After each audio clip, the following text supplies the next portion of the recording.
El Evangelio está tomado de San Marcos. En aquel tiempo, saliendo Jesús de tierras de Tiro, se fue por Sidón hacia el mar de Galilea, atravesando por mitad de la Decápolis, y le trajeron un sordo mudo, suplicándole pusiese la mano sobre él para curarle. Y apartándole del tropel de la gente, metió los dedos en sus oídos y con la saliva le tocó la lengua, y alzando los ojos al cielo, suspiró y díjole: Éfeta, que quiere decir abriros. Y al punto se le abrieron los oídos, que se le soltó el impedimento de su lengua y hablaba correctamente. Y les mandó que a nadie lo dijesen, pero cuanto más se lo mandaba, tanto más lo divulgaban, y más crecía su pasmo y decían: todo lo ha hecho bien, ha hecho oír a los sordos y hablar a los mudos. Un asiento.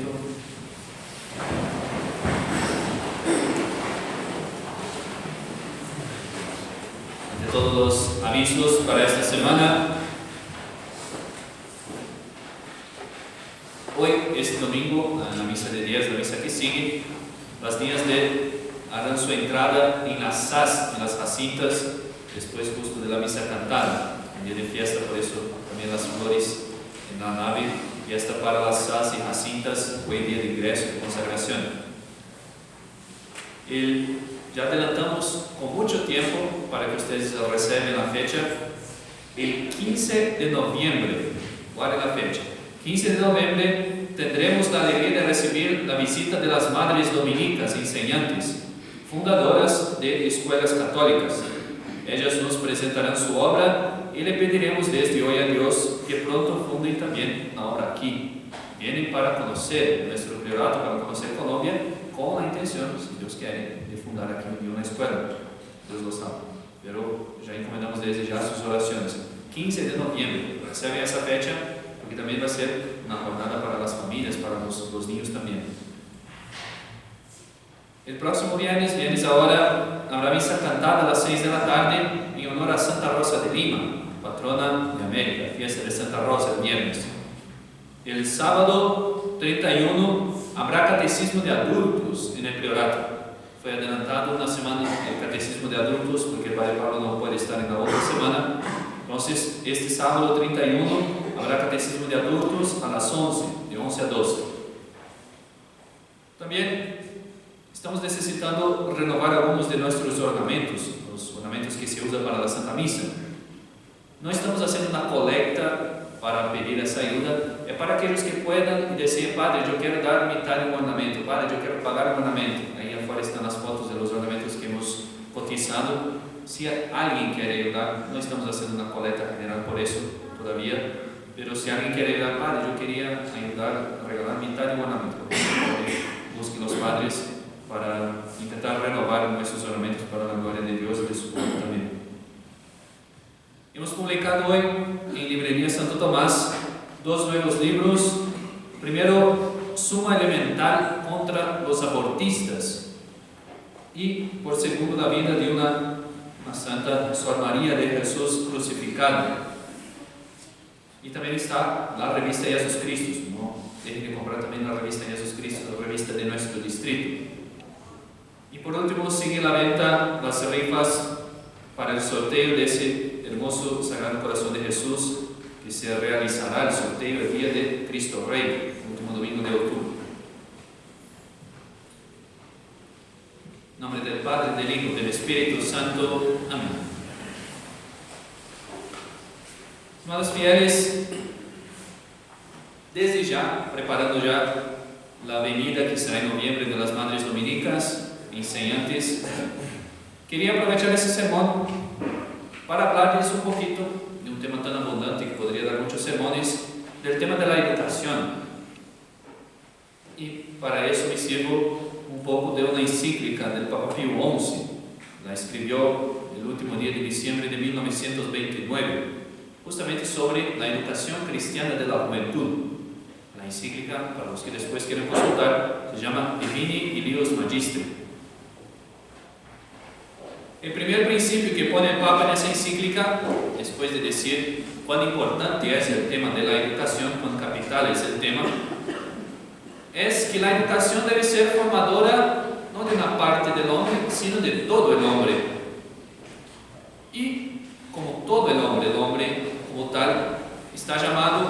sobrenatural, que es ganar el cielo, no puede, dice el Papa, existir otra completa y perfecta educación que la educación cristiana.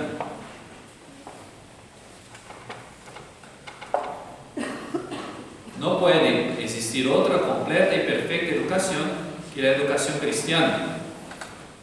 Más adelante el Papa va a sacar la conclusión de este principio, que es contrario a los principios fundamentales de la educación, la escuela neutra o escuela laica, como se dice hoy, de la cual dice el Papa quiere excluir la religión. Pero el Santo Padre se detiene más en un tema, que es lo que voy también yo a detener un poco más, de la responsabilidad de la educación de los individuos. ¿Quién es que es responsable por la educación? ¿Quién debe educar? Obviamente, ya de entrada, queda excluida esa teoría de que el individuo nace bueno, nace ya con sus buenas disposiciones y que la educación solo consiste en hacer que exteriorice eso bueno que está dentro de sí. Los padres aquí presentes seguramente pueden ser los mejores testigos de que el niño no nace bueno y que la labor de infundirle buenas costumbres y hacer de ese niño una persona recta y noble es justamente el trabajo de enseñarle a controlar sus malas inclinaciones naturales. El niño no nació, deje el niño suelto, a ver cómo no es. Pero, ¿a quién específicamente recae la responsabilidad de educar, de la educación? Dice el Papa que son especialmente en tres sociedades: la familia, el Estado y la Iglesia. Los tres son responsables por la educación en grados distintos. A la familia corresponde la educación por derecho divino, pues Dios, que comunica a esa sociedad, la familia, la fecundidad, la responsabilidad de engendrar y también, por lo tanto, la función de educar la prole. Porque, dice Santo Tomás, la naturaleza no pretende solamente la generación de la prole, sino también el desarrollo y progreso de ella. Si Dios no pretendiera que nuestros hogares fueran las primeras escuelas, haría que los hombres, así como ciertos animales, ya nacieran con una base de conocimientos, de instintos necesarios para guardar su vida independientemente de los padres. Pero no es así. El ser humano nace dependiente. ¿Por qué? Porque sobre la familia recae la responsabilidad de hacer que esa persona se desarrolle también, no solo que nazca. Y así como los padres reciben de Dios la potestad de engendrar, también reciben de ellos la misión de llevar a los hijos hacia Dios. Los padres no son dueños de la vida de los hijos para tratarles como les dé la gana o para servirse de ellos como si fuera un juguete, un muñequito, sino que deben formarles, palabras del Papa, con la obligación correlativa de que la educación y la enseñanza de la niñez se ajusten al fin para el cual Dios les ha dado a sus hijos. Los padres son administradores de ese bien prestado del cual tendrán que rendir cuentas en el día del juicio. Y eso significa para los padres, y los que son padres ya saben de eso, una labor profunda de desapego de uno mismo. No es agradable, no es hacer siempre mi voluntad que me va a hacer un buen educador. De hecho, tengo que salir de mí mismo para educar. Significa, por ejemplo, tener paciencia para explicar todas las cosas de esa pobre alma, información, la amabilidad necesaria para ganar también su corazón. Significa tener el sentido profundo de lo que es educar, para también saber castigar cuando es necesario, sin dejarse llevar por las pasiones de la ira o también de un cariño demasiado desordenado. También, y por último, sobre todo, dar ejemplo de las mismas virtudes que quiere enseñar. Dice el Papa, educación tanto más eficaz con que justamente por eso, con que constante resplandezca en ella el buen ejemplo y sobre todo de los padres y el de los demás miembros de la familia. Educación del buen ejemplo. Ese es el principal quizás sacrificio de los padres. Hacerse buenos, hacerse virtuosos para que los hijos también se hagan.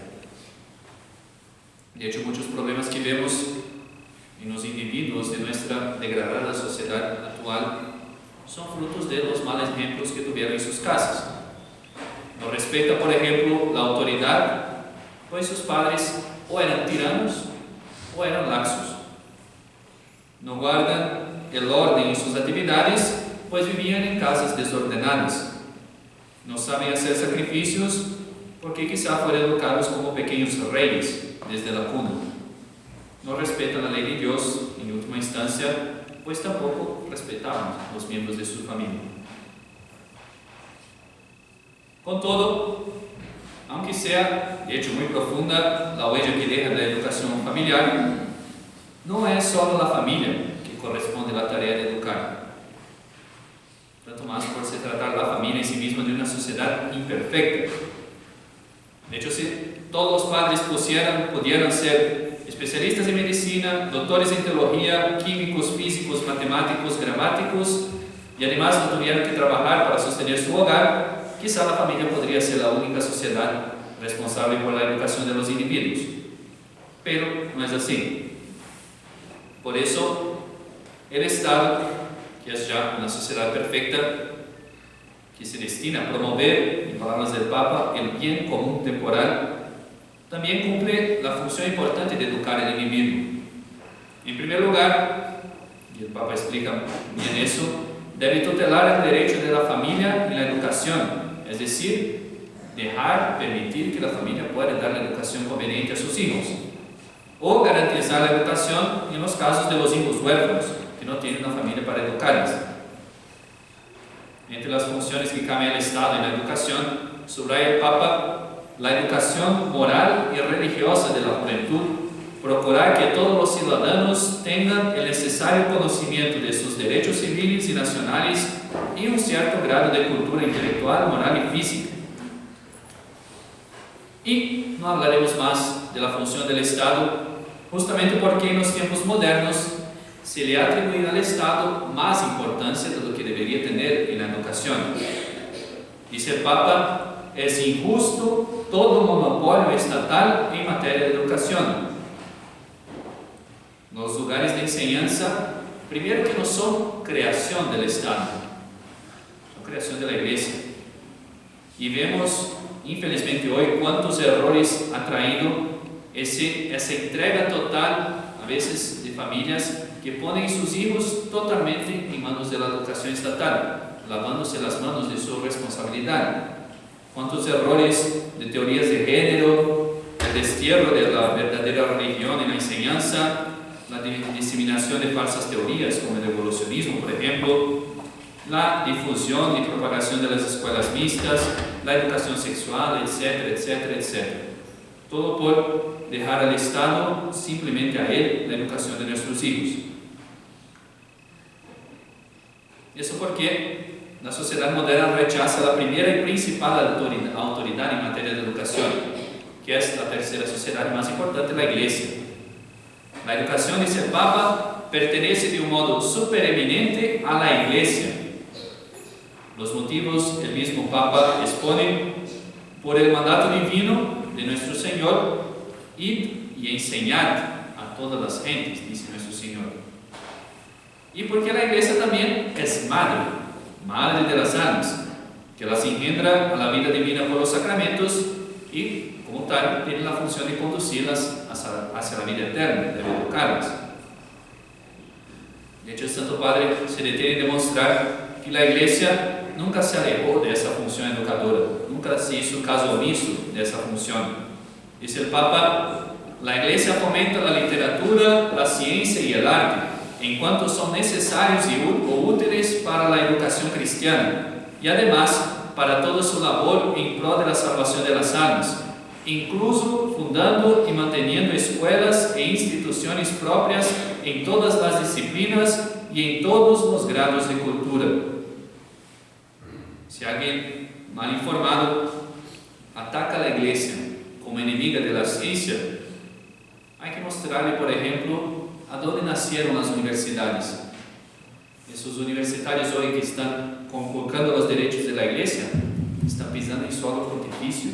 Fue la Iglesia que fundó las universidades. que conozcan, por ejemplo, la corte de Carlos Magno, cuanto promovía las ciencias, que estudie la vida intelectual monástica, que vea los libros que él estudia, que fue gracias quizá a un monje copista que estuvo ahí copiando ese libro para que no se perdiera, que sepa que todos los científicos y descubridores católicos que tenemos en la historia, y que conozca también un poco de las misiones evangelizadoras que hicieron de lugares paganos una civilización.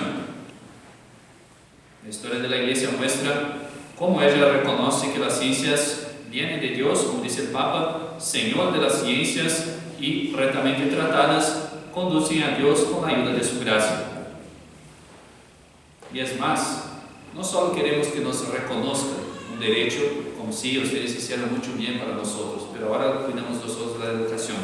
No, quitar la fe de la enseñanza, intentando esa teoría moderna de separar fe de religión, fe de razón, es la ruina misma de cualquier sistema educacional.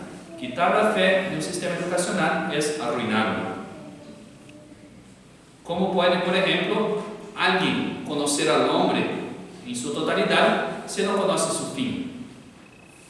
Sería semejante al que, por ejemplo, no conociera un carro, viera un carro, estudiara todos sus componentes y no llegara a conclusión ninguna de qué sirve, de para qué sirve. Así sería el que quitara la fe en nuestro destino sobrenatural de la educación. La gracia ilumina la naturaleza para conocer con rectitud. Después, la verdad del pecado original enseña a controlar las pasiones. Y solamente este individuo, renacido a Dios por el bautismo, puede ser un ciudadano virtuoso y miembro sano de una familia. ¿Cómo es que una educación va a ser sana si no reconoce que nosotros nacemos heridos por el pecado original? El fin propio, dice el Santo Padre, e inmediato de la educación cristiana es cooperar con la gracia en la formación del verdadero y perfecto cristiano. Por eso, precisamente, la educación cristiana comprende todo el ámbito de la vida humana, la sensible y la espiritual, la intelectual y la moral, la individual, la doméstica y la civil, no para disminuirla o recortarla, sino para elevarla, regularla y perfeccionarla según los ejemplos y la doctrina de Jesucristo. Por eso, queridos fieles, debemos mirar con mucho agrado esta futura visita de las Madres Dominicas enseñantes a nuestro priorato. La fundación aquí de una escuela verdaderamente católica, sin ningún principio modernista por detrás, sería prenda de muchos bienes para nuestras familias y para la tradición como un todo. Se trata, si se llega a concretizar esa fundación, la primera planta de un progreso espiritual para nuestros hijos, del nacimiento también de muchas vocaciones y del cultivo de las familias católicas. Preparemos pues desde ya una acogida muy especial para ese día. No se olviden, 15 de noviembre, para las madres que nos visitarán, y recemos, eso sí, desde ya, con todo fervor, para que Dios nos conceda esa gran gracia de que puedan un día fundar, más pronto posible, una de sus escuelas acá en Colombia. Ave María Purísima, del Padre, del Hijo y del Espíritu Santo.